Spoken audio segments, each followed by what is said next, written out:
Radio Libre 790. Muy bien, amigos oyentes, bienvenidos todos a los que se sumen a esta hora a nuestro espacio informativo. Le damos la bienvenida a Brian Acuña, profesor, analista internacional, está con nosotros a esta hora. Profesor, bienvenido, le saluda Lourdes de Miami, gracias por acompañarnos. Hola Lourdes y un saludo a todos los oyentes de Radio Libre, estamos a la orden por acá. Muchas gracias por acompañarnos una vez más en el programa. Bueno, muy interesante todo lo que está ocurriendo y cómo se está decantando este conflicto, ¿no? Ahora vemos cómo la OTAN de manera directa se involucra luego de que un misil iraní intentara llegar a Turquía, Turquía miembro de la OTAN intercepta ese misil, va como escalando así por fases, ¿no? Pero le quería preguntar, los iraníes dicen que la guerra es con Irán y con Israel, no con las monarquías del Golfo. ¿Cómo lo ve usted? Bueno, en términos generales, en buena teoría sí, la guerra es directamente contra Estados Unidos y contra Israel.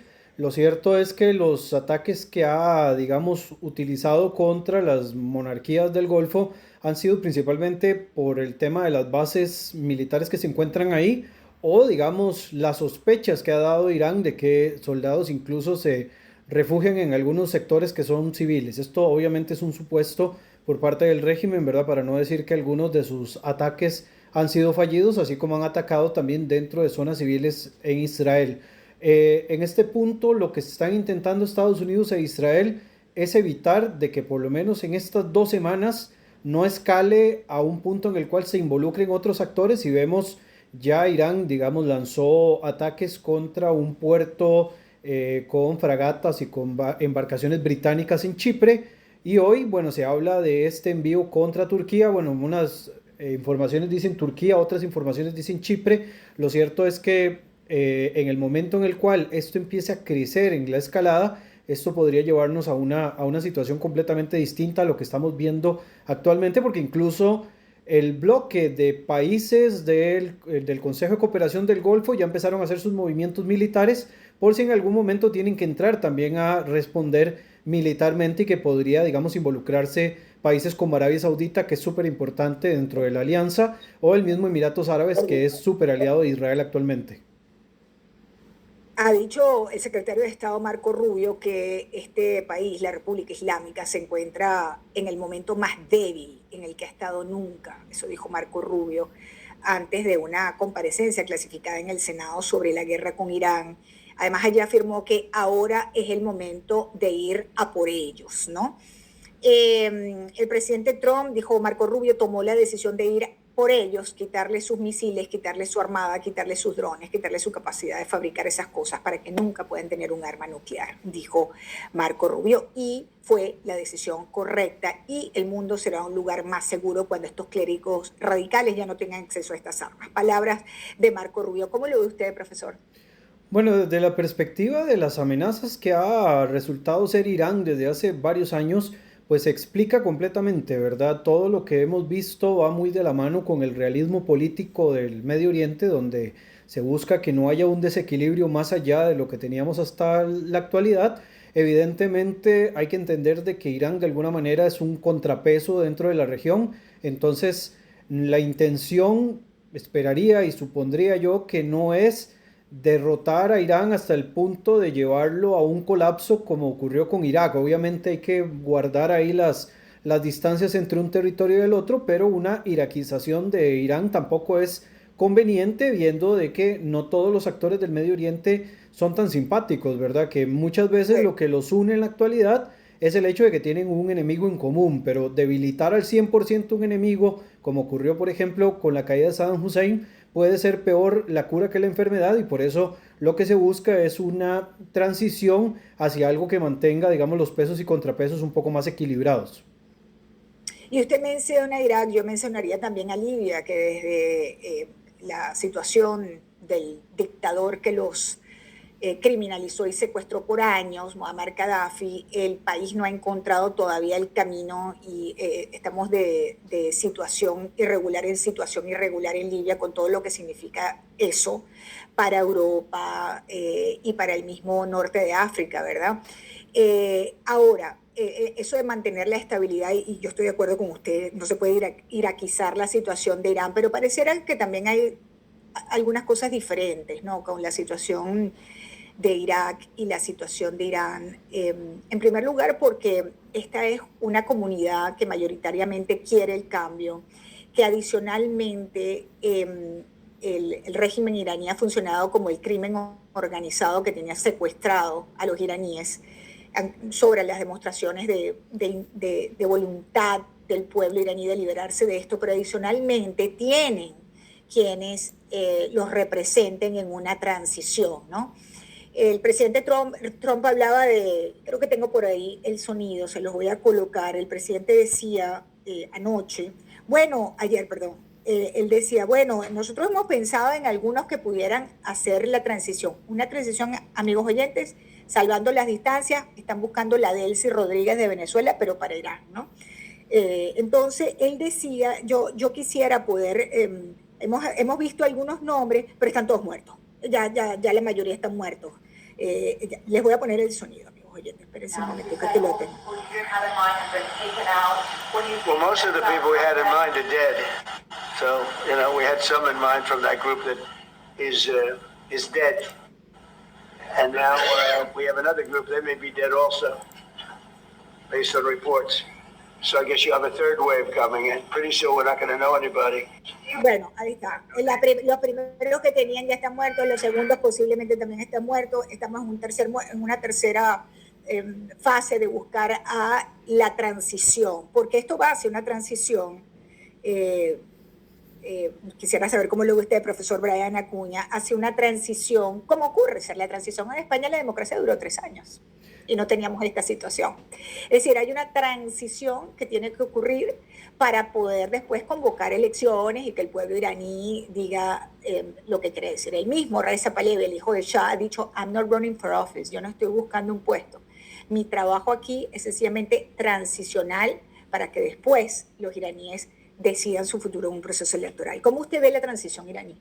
Sí, aquí hay que verlo desde, varias cosas importantes. Esto que dices de que buscan una figura que sirva, la Delcy Rodríguez iraní, digamos, guardando las distancias, que me parece muy buena la comparación, porque eso es lo que se busca, digamos, un régimen que sea lo conocido, pero que vaya dando pie a algo completamente nuevo.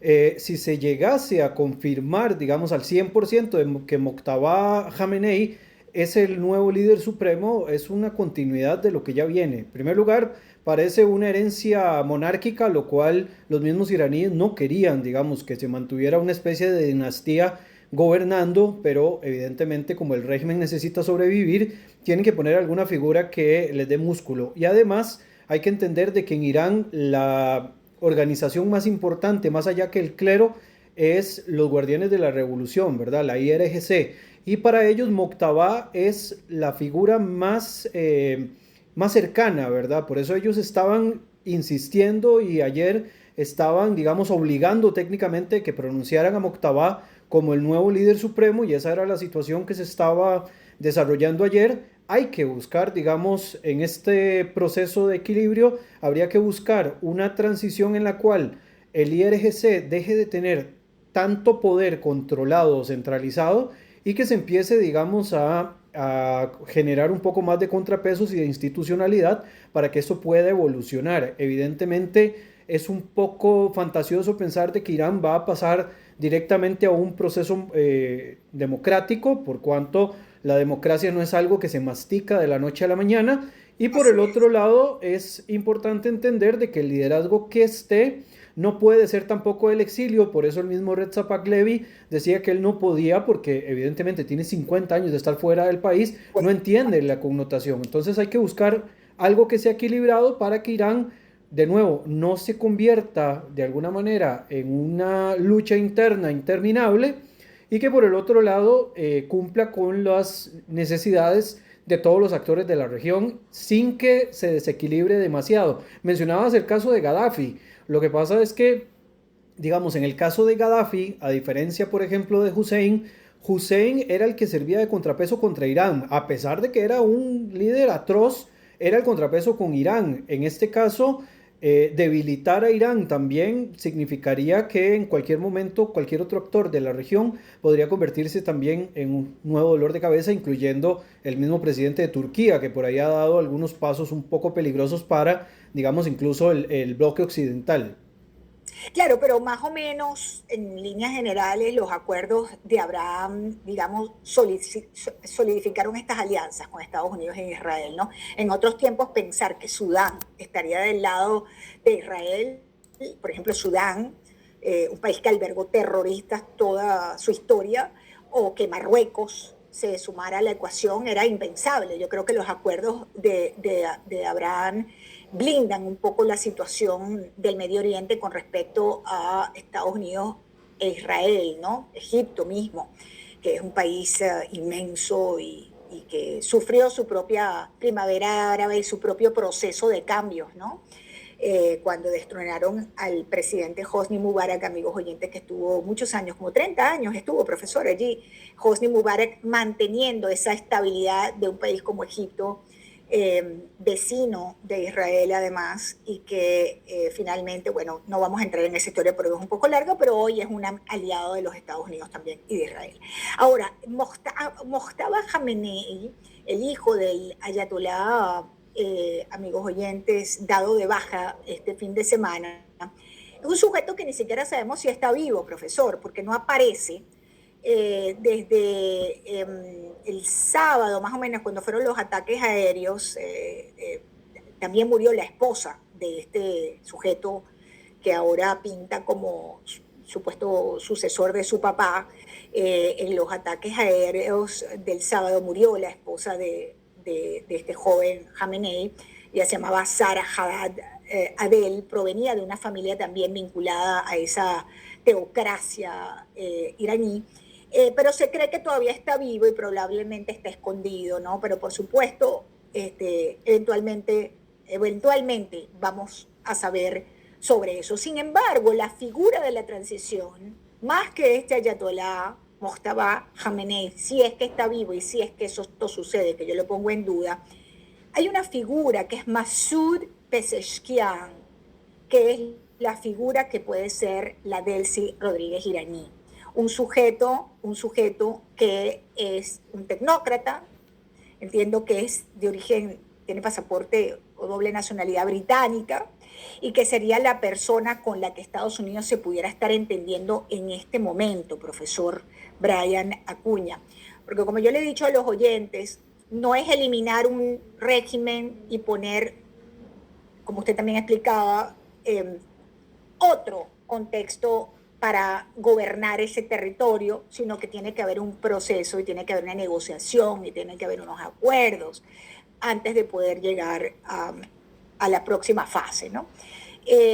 ¿Se sabe algo sobre este sujeto, Masoud Pezeshkian, fuera de lo que conocemos? Pues que esta podría ser una figura medianamente potable para una transición en Irán. Entendemos que Irán ha pedido a los Estados Unidos negociar. El presidente Trump decía, ya es muy tarde para negociar, pero evidentemente hay unas conversaciones.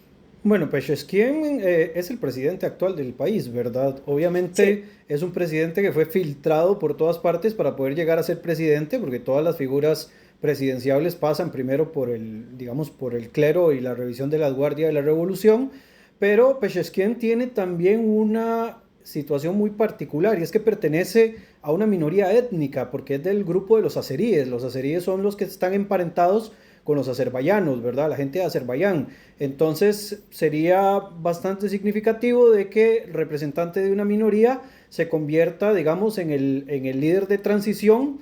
Obviamente tendrían que plantear un periodo que sea razonable y empezar a hacer, digamos, la modificación del esquema que los va a liderar, porque yo me imagino que la intención es que el sistema teocrático que está actualmente ya no funcione igual, sino que ceda, digamos, correcto, a otro tipo de gobierno, ya sea, digamos, no sé, un gobierno militar o eventualmente incluso una monarquía parlamentaria, si es que regresa Pahlavi, aunque sea como figura emblemática o simbólica, ¿verdad? Muy parecido, por ejemplo, a las monarquías parlamentarias que están en Europa.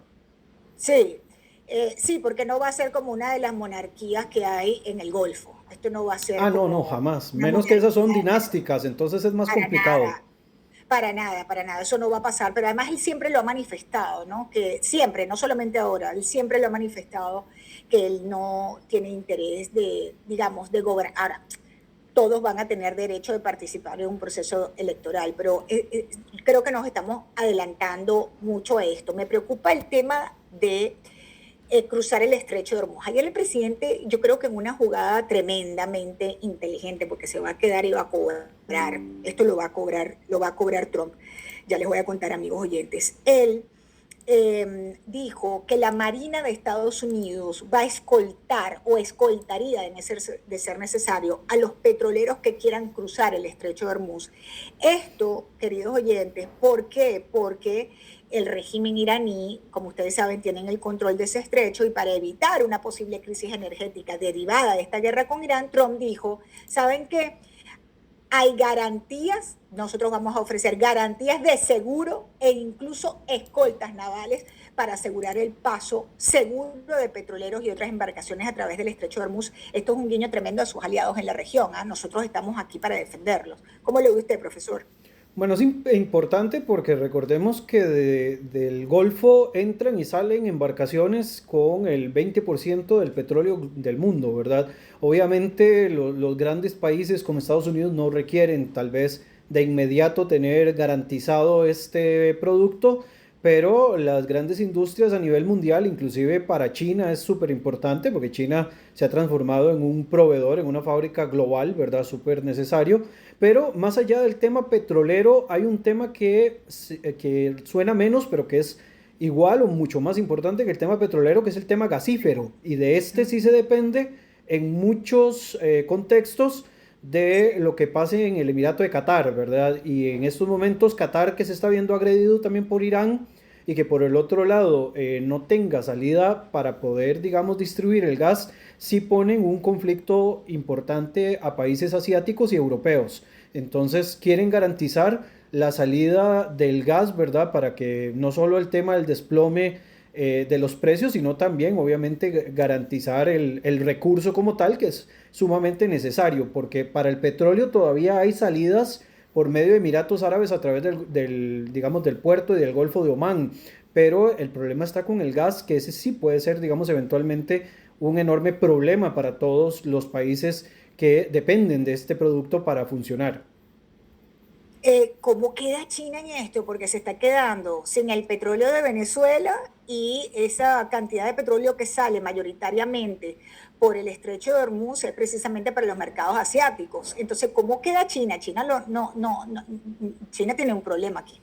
Sí, no, porque China tiene varios proveedores, incluso tiene un acuerdo con Arabia Saudita desde hace un tiempo para acá, donde ellos compran petróleo saudí a precios muy buenos y a cambio hacen intercambio de tecnología y de infraestructura, ¿verdad? China en esa parte es bastante práctico, ¿verdad? Por eso no vemos que China se meta desde un contexto militar, porque primero no les interesa, digamos, llevar la guerra hasta sus fronteras y segundo, porque ellos negocian con el que tengan a la mano. En realidad ellos en esa parte no se van a complicar y creo que no va a ser la diferencia ahora con Irán. Lo que sí ha demostrado es que para aquellos que romantizaban las relaciones con China y con Rusia, de que eventualmente se iban a meter a defender el régimen de Maduro, se iban a meter a defender el régimen de iraní, etcétera, pues se les está cayendo las medallas porque la situación es completamente otro contexto. Igual, digamos, en el caso ruso, ellos no se meten porque ya tienen su